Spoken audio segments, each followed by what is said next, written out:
Meus irmãos, a paz do Senhor Jesus, estamos aqui para mais uma aula de discipulado cristão. É o nosso módulo que contém 10 aulas. Nós estamos agora na segunda aula e nesta aula nós vamos falar sobre quem é Deus.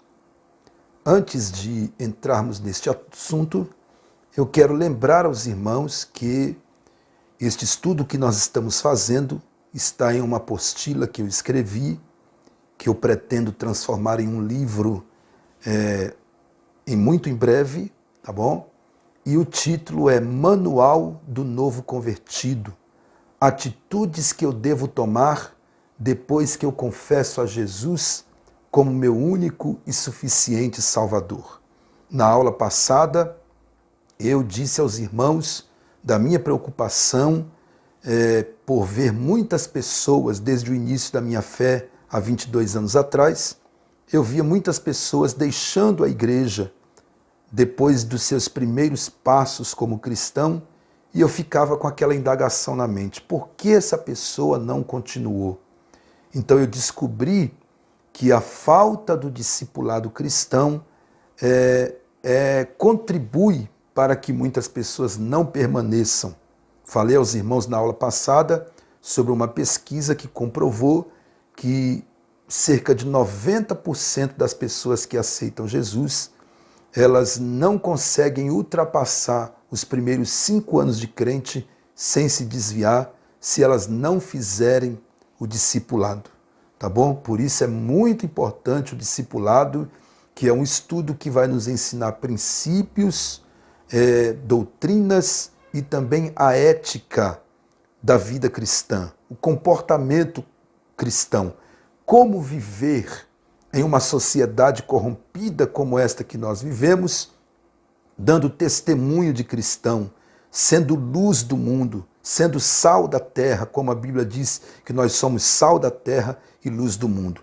Como fazer a diferença em um mundo entregue ao pecado, à idolatria, ao paganismo? Como fazer a diferença? Aprendendo o comportamento bíblico e colocando ele em prática no nosso dia a dia, tá bom? Então, falei também na aula passada sobre por que é importante confessar a Jesus como Salvador, e nós concluímos dizendo que ele é o único caminho, a verdade e a vida, é o único que pode reconciliar o homem com Deus. Através do seu sacrifício na cruz, ele nos justifica, ele nos purifica, ele nos justifica e nos reconcilia com Deus. Então, é muito importante esses ensinamentos para que você saiba por que você precisou confessar a Jesus como seu Salvador. Agora, meus irmãos, nesta aula, nós vamos tratar sobre o assunto quem é Deus, tá? E eu quero falar aqui para vocês sobre a pessoa do Pai, a pessoa do Filho e a pessoa do Espírito Santo. Quero dizer a você que Deus, ele é o Criador de todas as coisas. Ele é o Criador dos céus e da terra. Deus, irmãos, ele tem tantos atributos que, se eu fosse falar aqui dos nomes de Deus, biblicamente falando, dos atributos de Deus, eu levaria todo o tempo dessa aula falando sobre os atributos de Deus. Mas Deus, ele é Espírito, tá? E ele é o Criador e sustentador de todas as coisas.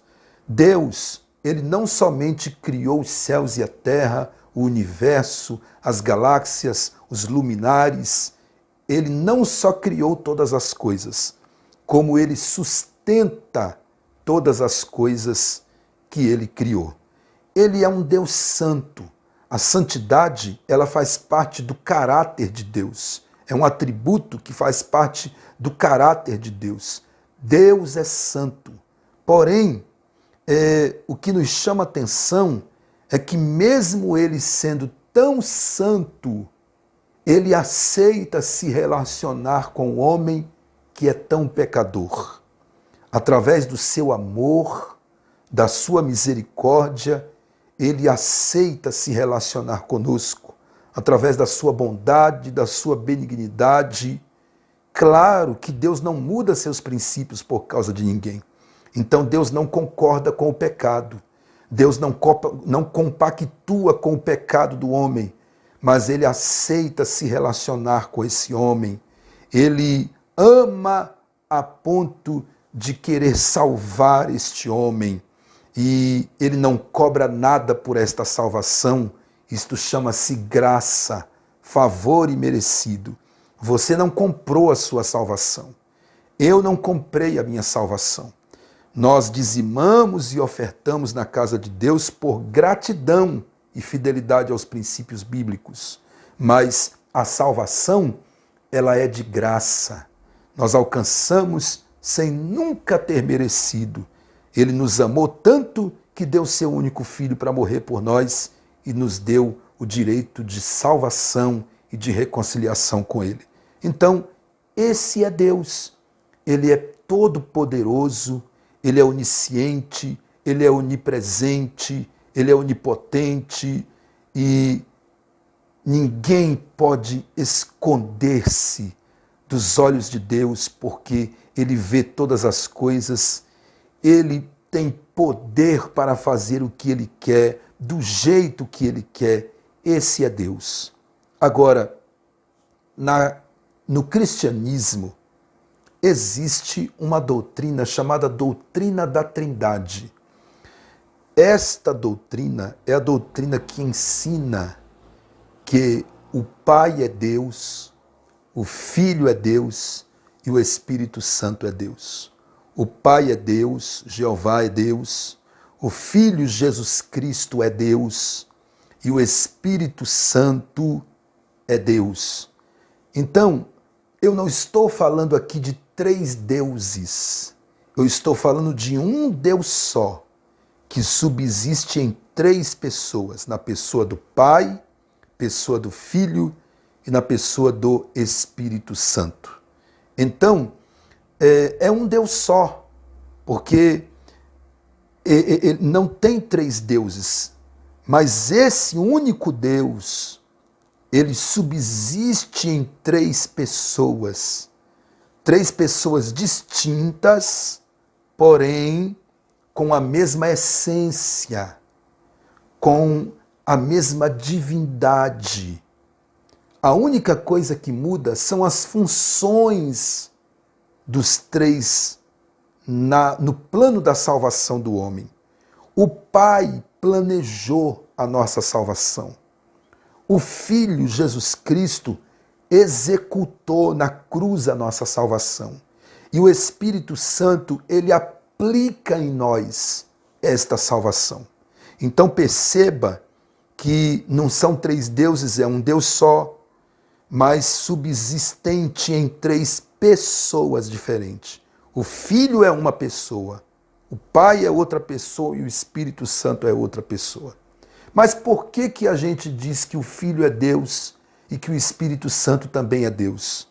Porque todos eles têm os mesmos atributos. O Pai é onipotente, é onisciente e é onipresente. O Filho é onipotente, onisciente e onipresente. E o Espírito Santo é onipotente, onisciente e onipresente. Todos os atributos que você encontra no Pai, você encontra no Filho e encontra no Espírito Santo. Então, vamos ver isso agora na Bíblia. Mateus capítulo 19 e o versículo de número 26 mostra que o Pai é onipotente. Olha o que está escrito. Mateus capítulo 19, versículo 26. E Jesus, olhando para eles, disse-lhes: aos homens isto é impossível, mas a Deus tudo é possível.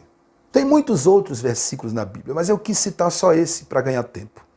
Esse versículo é um versículo que mostra que todo poder pertence a Deus. Não tem nada impossível para Ele. Tudo é possível para Ele. Tá? Ele também é onisciente.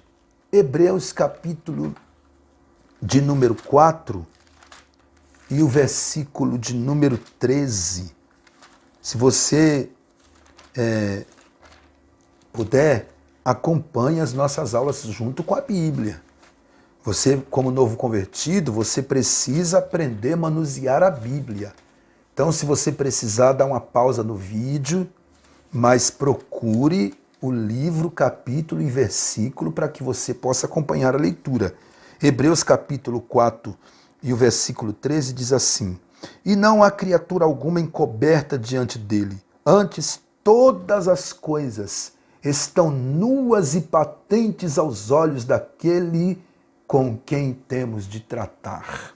Então o escritor aos Hebreus aqui, ele está deixando claro que todas as coisas estão nuas e patentes aos olhos do Senhor, ou seja, não tem como esconder nada dos olhos de Deus, porque Ele é onisciente, Ele conhece até os nossos pensamentos, Ele também é onipresente. Jeremias capítulo 23 e o versículo de número 24. Jeremias capítulo 23, versículo de número 24, diz assim: Esconder-se alguém em esconderijos, de modo que eu não o veja, diz o Senhor. Porventura não encho os céus e a terra? O que Deus está querendo dizer é que a presença dele preenche todos os lugares. Ele é onipresente. Eu estou falando com você, Deus está aqui. Você está me assistindo aí, Deus está aí. Porque a presença dele preenche todos os lugares. Ele é onipresente. O Filho é a mesma coisa. Jesus, ele é onipotente, onisciente e onipresente, tá? Jesus, ele também é Deus criador. Ele participou dos atos da criação. Quando Deus criou todas as coisas, o Pai criou todas as coisas, o Filho estava presente e o Espírito Santo também estava presente. Por isso a Bíblia diz: e criou Deus os céus e a terra, lá em Gênesis capítulo 1, e o versículo 2 está escrito: a terra era sem forma e vazia, e o Espírito de Deus se movia sobre a face das águas. Porque os três participaram. Por isso que quando Deus foi criar o homem, ele disse assim: façamos o homem à nossa imagem e semelhança. Então, mostra que mais de uma pessoa participou da criação.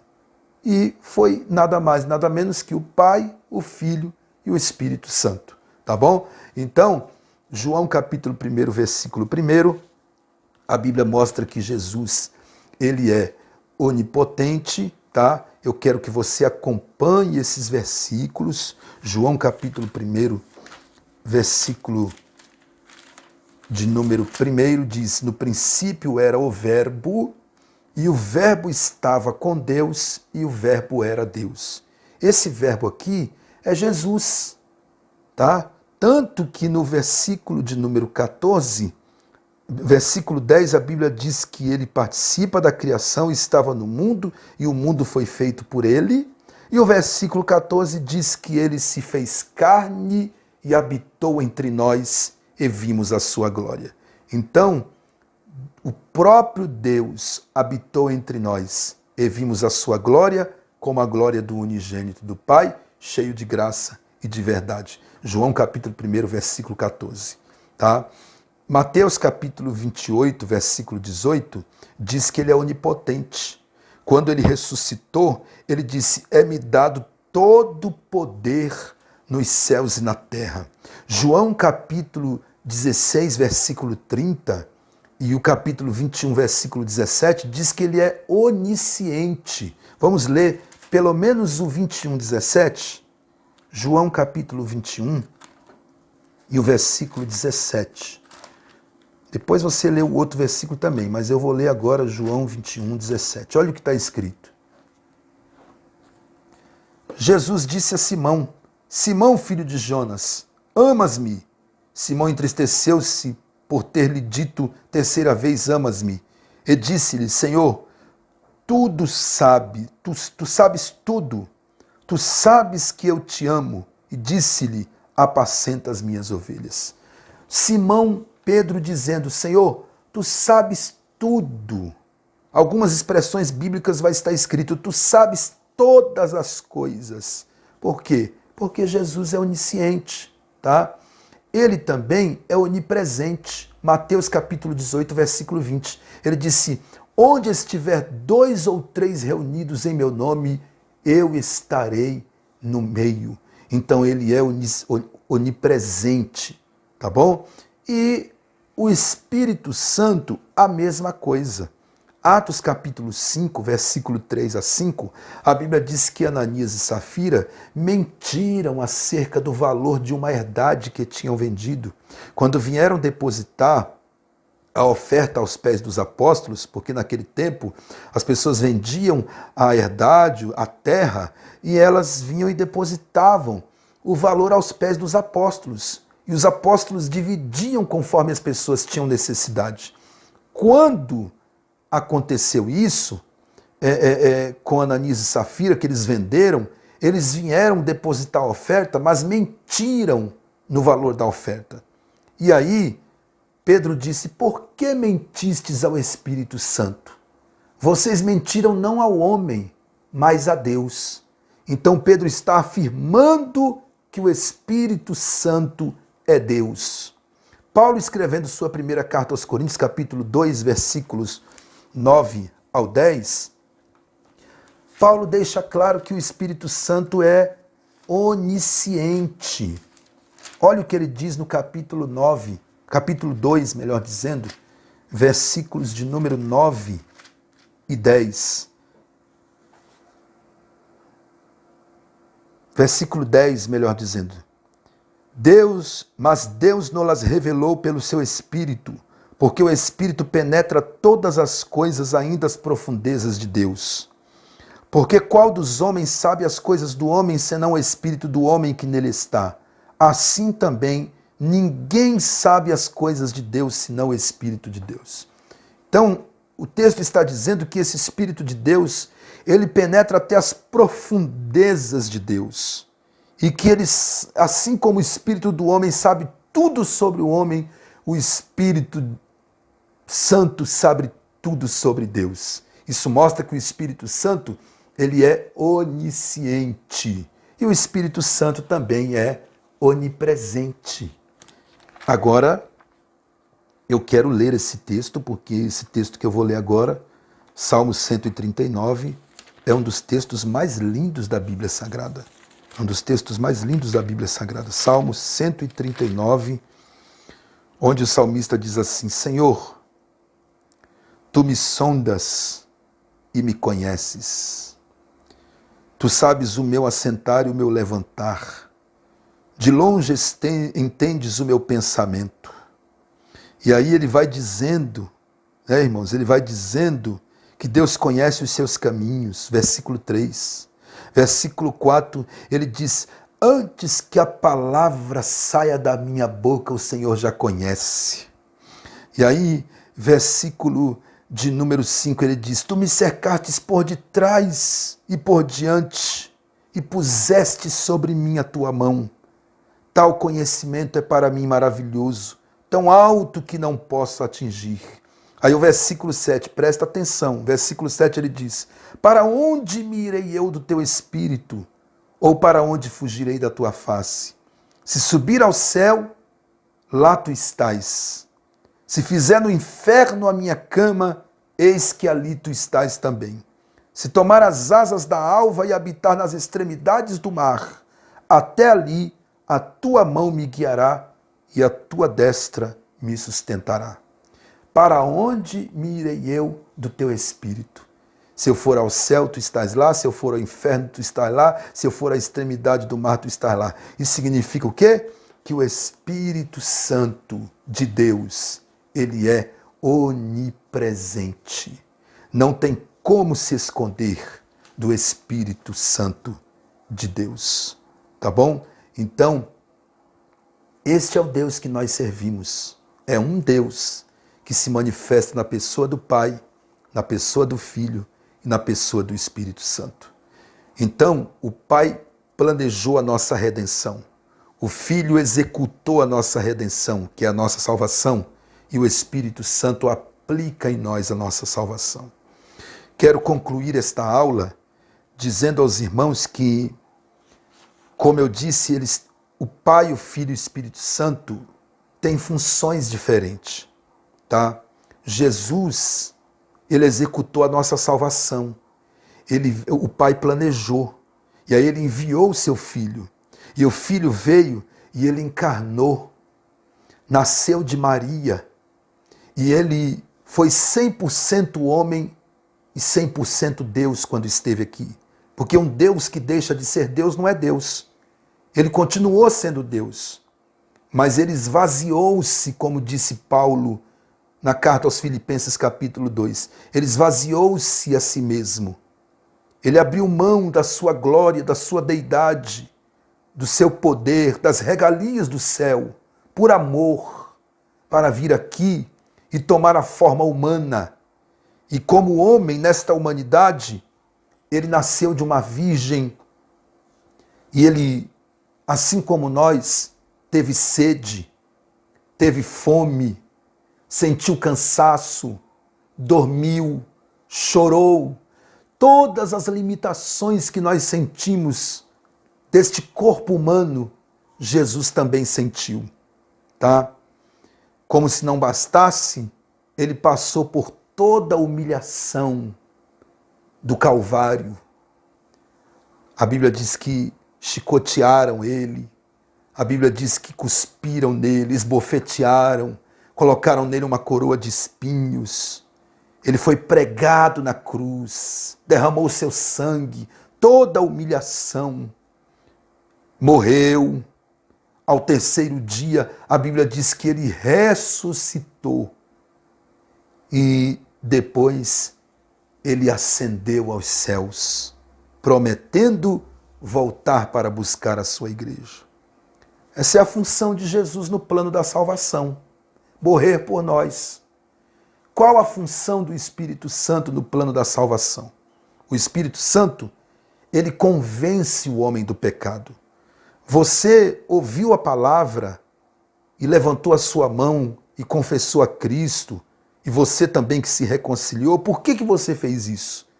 Porque o Espírito Santo te convenceu do pecado, do juízo e da justiça. A palavra entrou pelo seu ouvido, desceu ao seu coração e o Espírito Santo trabalhou no seu interior, te convencendo que você é pecador e que você precisa de Jesus para ser salvo.